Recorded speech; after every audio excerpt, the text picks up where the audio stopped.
अच्छा जी, तो 6.4 का क्वेश्चन नंबर 1 स्टार्ट करते हैं। उससे पहले मैं रिवाइज करना चाहता हूँ, फैक्टराइजेशन के स्टेप्स मैंने आपको बताए थे। कितने स्टेप्स थे और कौन कौन से स्टेप थे?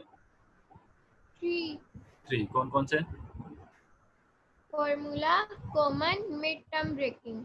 लेकिन तरतीब में नहीं आपने बताया। तरतीब में सबसे पहले कौन सा आता है? कॉमन, ठीक है, और सेकेंडली? फॉर्मूला, ठीक है, और थर्ड पे? Mid term breaking. ठीक हो गया। तो अब हमने यहाँ पे फैक्टराइज करना है। इस कंप्लीट एक्सरसाइज के अंदर भी फैक्टराइजेशन है। 6.2 में भी फैक्टराइजेशन की है, 6.3 में भी फैक्टराइजेशन की है, अब 6.4 में भी फैक्टराइजेशन ही करनी है। अब फैक्टराइजेशन के स्टेप्स अप्लाई करते हैं। यहाँ पे क्वेश्चन में देखिए जरा, क्वेश्चन नंबर 1 में कितनी टर्म्स दी हुई हैं हमें? 3। 3 टर्म्स हैं। अब हम ये 3 टर्म्स को जो प्लस माइनस की फॉर्म में होती हैं, इनको हमने प्रोडक्ट की फॉर्म में कन्वर्ट करना होता है। बेसिकली फैक्टराइजेशन का मतलब होता है टू मेक फैक्टर्स और कन्वर्ट इनटू प्रोडक्ट फॉर्म। हम इसको प्रोडक्ट की फॉर्म में कन्वर्ट करना चाहते हैं, तो उसके लिए हम यहाँ पे अपने स्टेप्स यूज करेंगे। सबसे पहला स्टेप कॉमन। क्या तीनों टर्म्स के अंदर कुछ कॉमन आ रहा नो। है? नहीं। ठीक हो गया। सेकंड स्टेप अप्लाई करते हैं फॉर्मूला। अब फॉर्मूला कौन सा अप्लाई होगा? देखिए हमने अभी तक कौन कौन से फॉर्मुलास पढ़े थे? ए प्लस बी होल स्क्वायर का फॉर्मूला, ए माइनस बी होल स्क्वायर का फॉर्मूला, और ए स्क्वायर माइनस बी स्क्वायर। ये 3 फॉर्मुलास अभी तक मैंने आपको पढ़ाए थे। इनमें से a plus B whole square का फॉर्मूला क्या होता है? A a square plus plus 2ab plus b. नहीं, a square plus 2ab plus b square. Plus एक बी स्क्वायर आता है ना। उसके बाद a minus b whole square का फॉर्मूला क्या था? इसका सर अगेन बोलिएगा।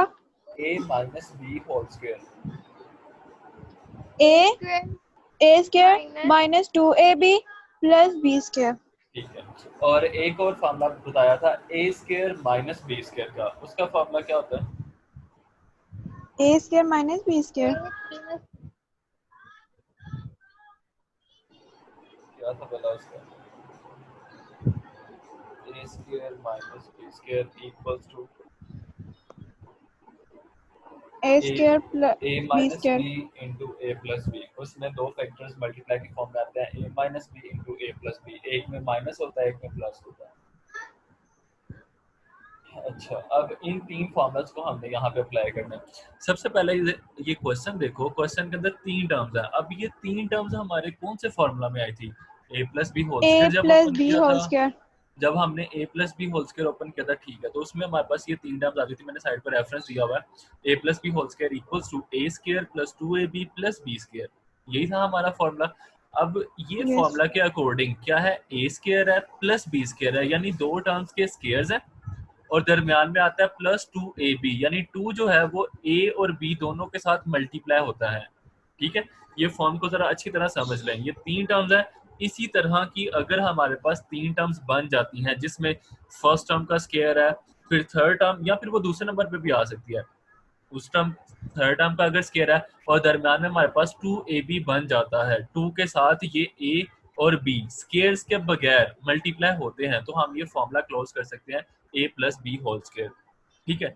अब हम हमारे क्वेश्चन को देखते हैं, क्या वो ये वाली फॉर्म बना सकता है कि नहीं। हमारे पास भी 3 टर्म्स हैं, उन 3 में से 2 का स्क्वायर होना जरूरी है। मुझे बता सकते हैं क्या इन तीनों टर्म्स के अंदर 2 टर्म्स परफेक्ट स्क्वायर बन सकती हैं?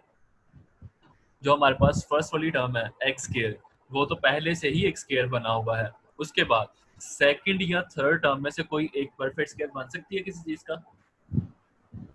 थर्ड थर्ड वाली। टर्म थर्ड वाली, जो कि 49 है। 49 किस चीज का स्क्वायर होता है? 7। 7। 7 का। 7 7 जब 49 होता है, तो हम इनको स्क्वायर्स की फॉर्म देंगे। और आप भी जब सॉल्व कर रहे होंगे ना क्वेश्चन, तो आपने पहले ये x का होल स्क्वायर कर देना है।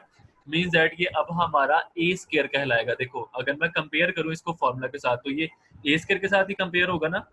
जैसे वहां पे यस। फर्स्ट पे हमारे पास ए स्क्वायर था, तो यहाँ पे हमारे पास एक्स स्क्वायर है। ठीक है, अब समझ लो ए हमारा एक्स के साथ रिप्लेस हो चुका है। अब आ जाते हैं ये 49 को स्क्वायर बनाना। 49 किस चीज का स्क्वायर बनने वाला है?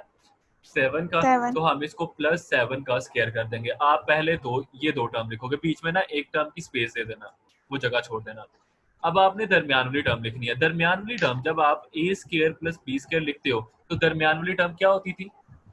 Plus 2ab। 2ab। तो आपने यहाँ पर भी 2ab फिर प्लस 2ab लिखना है, तो आप खुद से प्लस 2 लगाओगे, फॉर्मूले का, और ए बी। अब यहाँ पर ए और बी क्या होंगे, वहां पे तो ए का स्क्वायर था, यहाँ पे किसका स्क्वायर था, एक्स का स्क्वायर, तो विदाउट का। स्क्वायर ये एक्स आ जाएगा, 2 इंटू ए हो गया, मल्टीप्लाई की फॉर्म थी। अब इसके साथ बी ने भी मल्टीप्लाई होना है, तो बी हमारे पास क्या बनेगा, 7, क्योंकि वहां पे बी का स्क्वायर था तो यहाँ पे 7 का स्क्वायर है, तो 7 स्क्वायर के बगैर जब आएगा तो सिर्फ 7 को हम यहाँ पे इनके साथ मल्टीप्लाई की फॉर्म में लिखेंगे। तो अब देखें क्या ये हमारे पास a square plus b square plus 2ab वाली फॉर्म बन चुकी हुई है। यस। और अब हम ये भी देखते हैं क्या इसके अंदर जो हमने सारी चीजों को इधर उधर किया, रीअरेंज किया, मैनिपुलेट किया, इससे हमारे क्वेश्चन के ऊपर तो नहीं कोई फर्क पड़ा, वो भी तो हमें बैलेंस करके चलना पड़ता। हर स्टेप हम कर सकते हैं, शर्त ये होती है कि बैलेंस हो चीज। अब देखो अगर मैं x का स्क्वायर ओपन करता हूँ वापस x स्क्वायर आ जाता है, 7 का स्क्वायर ओपन करता हूँ 49 आ जाता है, बैलेंस है। अगर मैं ये दरम्यान वाले तीनों को मल्टीप्लाई करता हूँ 2 7 14x, तो इसका मतलब 14x भी आ जाता है। तो हमने ये जो नई फॉर्म बनाई है, ये हमने कोई नई चीज तो नहीं ना डाली, बस क्वेश्चन को ही रीशेप किया, उससे तो कोई फर्क नहीं पड़ता। आप जानते हैं ना, अगर हम 2 को 1 + 1 लिख दें तो उससे 2 को कोई फर्क नहीं पड़ता। इसी तरह यहाँ पर भी हम, वालेकुम सलाम, तो यहाँ पर भी इसे मैंने रीअरेंज कर दिया। क्या यहाँ तक बात समझ लगी है कि मैंने फॉर्मूला की शेप कैसे दी है। अब हमें इसे क्लोज करना था। देखें ये जो हमारे पास फॉर्मूला था a square plus 2ab plus b square, ये किसके इक्विवेलेंट था, ये चीज a plus B whole square, यही था। तो अब ये वाली फॉर्म को अगर मैं बंद करूं फॉर्मूला, तो a यहाँ पे हमारा किसके साथ कंपेयर हो रहा था, x के साथ, a की जगह x रिप्लेस हो चुका हुआ है और b की जगह 7 रिप्लेस हो चुका हुआ है, उधर में 2ab। तो अगर मैं इसे क्लोज करता हूँ तो फिर x + 7 होल स्क्वायर आ जाएगा। क्या ये बात समझ लगी है? यस। यही हमारा आंसर है। अब देखिए आप जरा एक चीज सोचें, हमारा मकसद तो क्या था, फैक्टर फॉर्मेशन, यही था ना कि फैक्टराइजेशन करनी थी, हमने तो फैक्टर्स बनाने थे। क्या आपको लग रहा है ये आंसर के अंदर फैक्टर्स बन चुके हुए हैं? फैक्टर्स तो होते थे वो प्रोडक्ट की फॉर्म के अंदर। यस। तो फिर ये हमारा आंसर कैसे हो सकता है, ये चीज ज़हन में आई है कि नहीं आई? जी सर। अब मैं आपको इसका आंसर देता हूँ। देखिए ये जो होल स्क्वायर है, होल स्क्वायर का मतलब क्या होता है, कोई चीज अपने आप के साथ कितनी बार सर 2 टाइम्स मल्टीप्लाई होंगे, 2 टाइम्स मल्टीप्लाई हो रही है। x + 7 x + 7 वो प्रोडक्ट की शेप में आ जाएगा। तो इसीलिए ये प्रोडक्ट ही है बेसिकली, हमारा जो होल स्क्वायर होता है वो एक किस्म का प्रोडक्ट ही होता है, एक चीज का उसी के साथ प्रोडक्ट। तो यही हमारा आंसर है। क्लियर ये बात? यस। ठीक हो गया। अब मैं आपको नेक्स्ट क्वेश्चन करवाता हूँ, क्वेश्चन नंबर 4। इसमें हम अपन 25x² + 80xy + 64y², थोड़ा जूम कर देता हूँ। अच्छा अब इसमें भी देखें जरा कितनी टर्म है क्वेश्चन नंबर 4 के अंदर, 3 टर्म है। अब अगर देखते हैं, पहला स्टेप आपने हमेशा अप्लाई करना है। हमारा फैक्टराइजेशन का पहला स्टेप क्या था, कॉमन। देखिए क्या तीनों टर्म्स में कुछ कॉमन आ रहा है?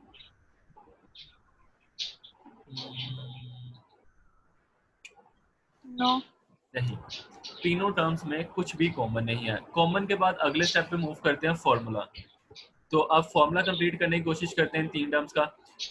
तीन में से दो टर्म्स का परफेक्ट स्क्वायर होना जरूरी है। अब आप मुझे बता सकते हैं ये जो हमारे पास तीन टर्म्स हैं, इनमें से कोई सी दो टर्म्स परफेक्ट स्क्वायर बन सकती हैं? परफेक्ट स्क्वायर 25 और 64। ठीक है, ये जो 25x स्क्वायर है, x के ऊपर तो पहले से स्क्वायर है, 25 जो है वो 5 का स्क्वायर बन सकता है। ठीक है, उसके बाद ये जो 64y स्क्वायर है, ये भी एक परफेक्ट स्क्वायर बन सकता है। 64 8 का स्क्वायर होता है, 8 8 जा 64। तो अब हम इनको परफेक्ट स्क्वायर की शेप देते हैं। इसको हम बना देंगे 5x होल स्क्वायर, और ब्रैकेट लाजमी यूज करनी है आपने। ठीक है, अगर आप ब्रैकेट यूज नहीं करोगे तो उसका मतलब होगा स्क्वायर सिर्फ x के ऊपर है, 5 के ऊपर नहीं होगा, जबकि हम जानते हैं ये 5x का होल स्क्वायर है। अब ये हमारा ए स्क्वायर के साथ रिप्लेस होगा। ठीक है, उसके बाद आ जाते हैं ये थर्ड वाली टर्म के ऊपर। अभी आपने दरमियान में गैप दे देना। ठीक है, अभी कुछ नहीं लिखना, स्पेस छोड़ देनी है। प्लस ये जो 64y स्क्वायर है, ये किसका स्क्वायर बन जाएगा, हमारा 8y का होल स्क्वायर। ठीक है, अब हमारे पास जो फॉर्मूला था उसके मुताबिक ए स्क्वायर भी बन चुका हुआ है प्लस बी स्क्वायर भी बन चुका है। तो दरमियान में हमारी जो टर्म होती है वो बनती है +2ab। जो a और b है वो 2 के साथ मल्टीप्लाई की फॉर्म में आते हैं, पावर्स के बगैर, इसमें पावर्स यूज नहीं होती। ठीक है, अब यहाँ पर जब हम करेंगे तो यहाँ पर हमारा a क्या चल रहा है, 5x 5x, क्योंकि 5 हम इसको बोल रहे थे ना a का स्क्वायर, और b हमारा क्या चल रहा है 8y 8y। तो फिर अकॉर्डिंग टू फॉर्मूला अगर मैं दरमियान में +2ab लिखना चाहता हूँ तो मैं +2 फॉर्मूले का लगाता हूँ, a की जगह 5x, और ब्रैकेट इसलिए यूज कर रहे हैं ताकि ये चीज क्लियर रहे कि ये आपस में मल्टीप्लाई की फॉर्म में है। आप फॉर्मूला के अंदर देख सकते हो 2ab जो है वो आपस में मल्टीप्लाई की फॉर्म में होते हैं। उसके बाद इसी के साथ इनटू b की जगह आ जाएगा 8y। ठीक है, अब हमने चेक भी करना है क्या ये वापस ऊपर वाली चीज बन सकती है कि नहीं, क्या हमने ये गलत तो नहीं कर दिया, अपनी तरफ से कोई चीज तो नहीं बीच में मल्टीप्लाई करवा दी। तो देखें, अगर मैं 2 को 5 से मल्टीप्लाई करता हूँ 2 5 10 हो जाएगा, और 10 को 8 से मल्टीप्लाई करता हूँ तो 80 आ 8 जाएगा, और साथ में ये 80 एक्स वाई जब मल्टीप्लाई होगा तो xy एज इट इज आ जाएंगे। इसका मतलब हमारे क्वेश्चन के ऊपर तो कोई फर्क नहीं पड़ा, उसी को हमने एक नई शेप दे दिया बस। ठीक है, और अब ये शेप देने का मकसद क्या था, हमें इससे क्या फायदा होगा, ये जो हमारे पास a शेप बनी plus है b whole square. ये हमारे फॉर्मूला की शेप बन चुकी हुई है, a square plus 2ab plus b square वाली। तो हम इसको क्लोज कर सकते हैं a plus B whole square, a की जगह 5x आ जाएगा प्लस बी की जगह 8y होल स्क्र। ठीक है, ये हमारा आंसर है। क्लियर? स्क्र का yes मतलब वही 2 टाइम्स, ये चीज जो है अपने आप के साथ 2 टाइम्स मल्टीप्लाई होगी, तो मतलब ये हमारी प्रोडक्ट फॉर्म आ चुकी हुई है। अच्छा जी, अब आगे है क्वेश्चन नंबर 5। क्वेश्चन नंबर 5 में भी देखें जरा कितनी टर्म्स है, 3 3 टर्म्स है। अब पहला स्टेप था कॉमन, क्या तीनों टर्म्स के अंदर कुछ कॉमन है? no जरा गौर करेंगे हमें पता चल जाएगा। इसमें 7 है, देखते हैं क्या ये 7 के टेबल पे जा सकता है कि नहीं। 7 1 ज़ा 7, 8 में से 1 इसको कैरी हो जाएगा 14 को, ये 1 4 को सॉरी, तो ये हो जाएगा 14। 14 जो है वो 7 के टेबल पे आ जाता है, 7 2 ज़ा, तो इसका 7 मतलब 2 7 का टेबल अगर आप 12 तक पढ़ते हैं तो 84 आ सकता है। उसके बाद तीसरी टर्म में भी देखते हैं क्या ये भी 7 के टेबल पे जा सकती है कि नहीं। तो 25 तो नहीं आता 7 के टेबल पे, लेकिन 21 आ जाता है। 7 3 ज़ा 21, फिर इसका 4 कैरी कर देंगे 42 बन जाएगा। अब 7 का टेबल पढ़ के देखें क्या 42 आता है, 7 6 are 42 7 6 are 42। ठीक है, तो इसका मतलब ये तीनों जो नंबर्स हैं ये 7 के टेबल पे जा सकते हैं, तो हम इनमें से 7 कॉमन निकाल लेंगे। हमेशा पहला स्टेप लास्ट में अप्लाई करना है। अब हमने 7 कॉमन निकाल लिया, ब्रैकेट लगा के जो अंदर बचेगा टर्म्स के अंदर वो लिखेंगे। अब फर्स्ट टर्म के अंदर बचा a की पावर 4, 7 चला गया था। सेकंड टर्म में 84 में से जब हमने 7 कॉमन निकाल लिया तो हमें टेबल पढ़ना होगा कि कहाँ तक टेबल पढ़े 84 आ जाए। तो 7 1 ज़ा 7, ठीक है, और आगे 1 इसको कैरी हो जाएगा 14, 7 2 ज़ा 14, 12 हो गया, और साथ में a square as it is आ जाएगा। सेकंड टर्म में बचा 12 a स्क्वायर प्लस, अब थर्ड वाली टर्म में क्या बचेगा, 7 का टेबल अगर हम पढ़ते हैं तो 7 3 ज़ा 21, फिर इसका 4 आगे कैरी हो गया था 42 हो गया था। तो जब हम पढ़ेंगे 7 6 ज़ा 42, तो ये हमारे पास 36 आ जाएगा। ये बात समझ लगी है, yes कॉमन वाला स्टेप हो गया। अब नेक्स्ट चीज देखते हैं क्या ब्रैकेट के अंदर जो हमारे पास अलजेब्रिक एक्सप्रेशन बचा है क्या फर्दर फैक्टराइज हो सकता है कि नहीं हो सकता। अगर तो फर्दर फैक्टराइज हो सकता है तो इसे सकता है। फर्दर करते हैं। 3 टर्म्स हैं, क्या 3 टर्म्स के ऊपर हमारा फॉर्मूला अप्लाई हो सकता है, उसके लिए हमें ये देखना होगा क्या 2 टर्म्स परफेक्ट स्क्वायर बन सकती हैं कि नहीं।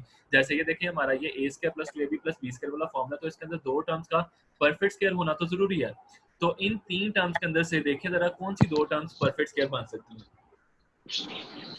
a की पावर 4 और 36 4 और 36 ठीक है, a की पावर 4 जो है वो किस चीज का स्क्वायर बन सकती है, a स्क्वायर का होल स्क्वायर, का क्योंकि पावर के ऊपर पावर होती है तो अगेन मल्टीप्लाई होकर 2 टू द 4 ही हो जाएगा, बैलेंस हो जाएगा, तो हम इसको a स्क्वायर का होल स्क्वायर कर देते हैं। उसके बाद अभी बीच में हम स्पेस देंगे थोड़ी सी सेकंड टर्म के लिए, और अब हम लिखेंगे 36 को 6 का स्क्वायर, ये भी एक परफेक्ट स्क्वायर बन जाएगा। हमारे पास a स्क्वायर भी बन चुका हुआ है प्लस b स्क्वायर भी बन चुका है, तो अब हमारा दरमियान में आएगा +2ab, तो +2 फॉर्मूला का, और a की जगह हम क्या लिखेंगे, देखिए a हमारा क्या होता है स्क्वायर के स्क्वायर। अंदर वाली वैल्यू, ऐसे ही है। जब हम यहाँ पे फॉर्मूले के अंदर देखते हैं तो स्क्वायर के बगैर जो ये हमारी चीज होती है वो a कहलाता है।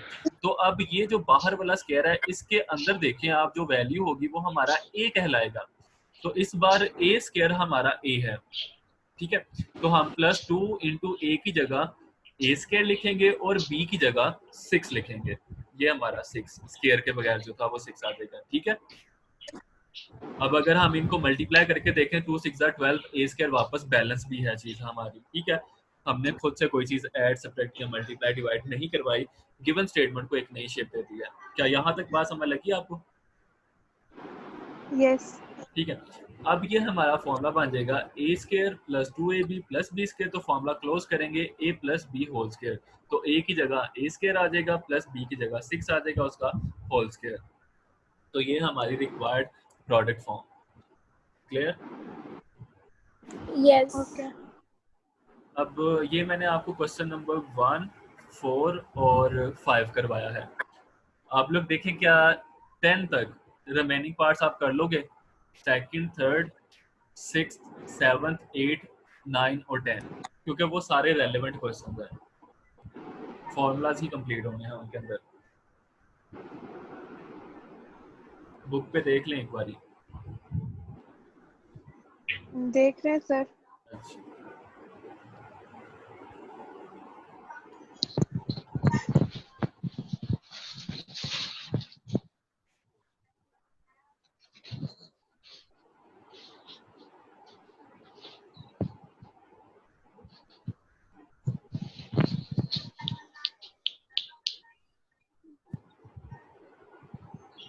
हो जाएंगे सर। ठीक है। टोटल इस एक्सरसाइज के 18 क्वेश्चन हैं, जिनमें से आप अभी 10 कर लें, बाकी के जो है वो थोड़े से डिफरेंट है, तो वो फिर मैं आपको कल करवा दूंगा। ओके। ठीक है, Okay. चलें। आज के टॉपिक से रिलेटेड कोई क्वेश्चन, कोई डाउट, कोई चीज़ पूछनी है तो पूछ लें। No. नो सर, कोई क्वेश्चन नहीं। ठीक है, चलें, ठीक है, फिर कल क्लास होती है। अल्लाह हाफिज़। अल्लाह हाफ़िज़। Ella.